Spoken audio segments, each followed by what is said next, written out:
Assalamualaikum warahmatullahi wabarakatuh. Berjumpa lagi dengan Bu Anggi dan kali ini kita akan belajar bersama Bu Anggi.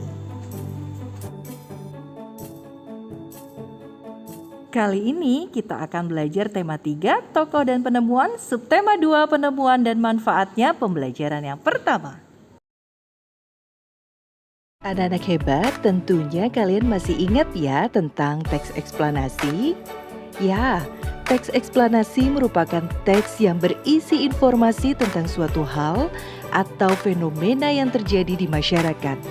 Misalnya tentang budaya, gejala alam, dan proses terjadinya sesuatu. Seperti teks pada umumnya, kita dapat menentukan topik permasalahan dan simpulan dari teks eksplanasi.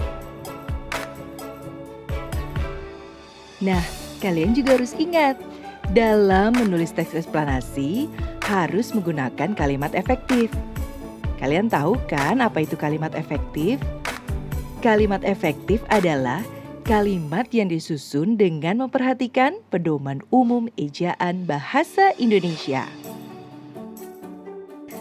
Simak contoh teks eksplanasi berikut ini. Si kotak ajaib. John Logie Bard lahir di Skotlandia 13 Agustus 1888. Ia adalah penemu yang pada kesempatan itu untuk pertama kalinya menemukan bahwa gambar hidup dapat ditransmisikan melalui pesawat yang sekarang dikenal sebagai televisi. Bard mendemonstrasikan televisi di depan para bapak-bapak dan ibu-ibu di Royal Institute London untuk pertama kalinya pada tahun 1925. Seiring dengan perkembangan teknologi, lalu televisi kemudian terus berkembang hingga menjadi semakin canggih seperti saat ini. Prinsip kerja televisi secara umum adalah mengubah sinyal elektronik dan magnetik menjadi gambar dan suara. Sinyal tersebut berupa gelombang elektromagnetik, yaitu gelombang yang terdiri atas medan magnet dan medan listrik. Gelombang elektromagnet dapat merambat, dipantulkan, dan dibiaskan tanpa media perantara. Gambar yang kita lihat di layar televisi adalah hasil produksi dari sebuah kamera. Pada awalnya, objek gambar yang ditangkap kamera akan diubah menjadi sinyal gelombang elektromagnetik. Sinyal tersebut akan ditransmisikan oleh pemancar ke pesawat penerima pada televisi. Pesawat televisi akan mengubah sinyal yang diterima menjadi objek gambar yang utuh sesuai dengan objek yang ditransmisikan dalam bentuk hitam putih atau berwarna. Jadi, televisi adalah sebuah media telekomunikasi yang berfungsi sebagai penerima siaran gambar yang bergerak beserta suara. Kata televisi merupakan gabungan dari bahasa Yunani, tele, artinya jauh, dan bahasa Latin, visio, artinya penglihatan. Sehingga televisi dapat diartikan sebagai alat komunikasi jarak jauh yang menggunakan media visual atau penglihatan. Penemuan televisi juga dikategorikan sebagai penemuan besar yang mampu mengubah peradaban dunia. Perkembangan kehidupan masyarakat tentunya banyak dipengaruhi oleh beragam penemuan, seperti penemuan televisi yang kemudian mampu mengubah peradaban dunia.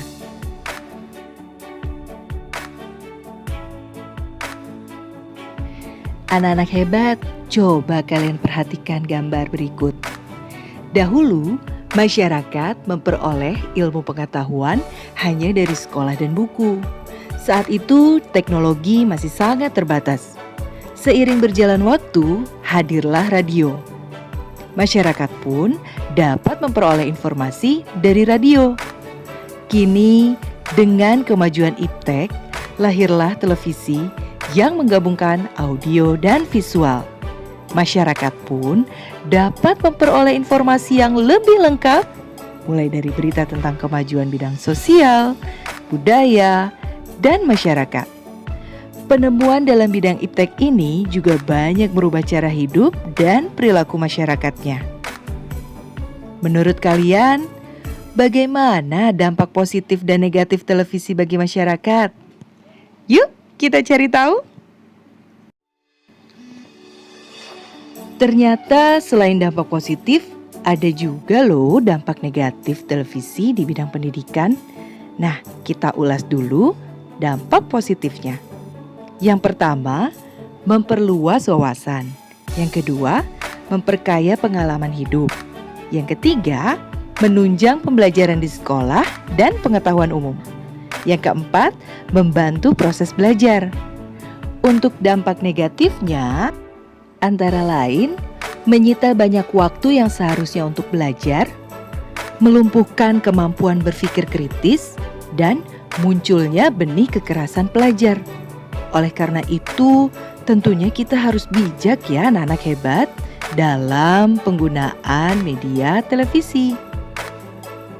Lalu, apa dampak positif televisi bagi ilmu pengetahuan? Tentunya menjadi sumber informasi dan menambah wawasan kita tentang perkembangan ilmu pengetahuan. Tapi ada juga loh dampak negatif bagi ilmu pengetahuan, yaitu menjadi penghambat produktivitas. Jangan lupa ya anak-anak hebat, ketika kita menonton siaran televisi harus ditemani ayah atau bunda. Dan tontonlah tontonan yang sesuai dengan usia kita. Terima kasih telah menonton video pembelajaran dari Bu Anggi. Semoga bermanfaat. Sampai berjumpa lagi. Wassalamualaikum warahmatullahi wabarakatuh.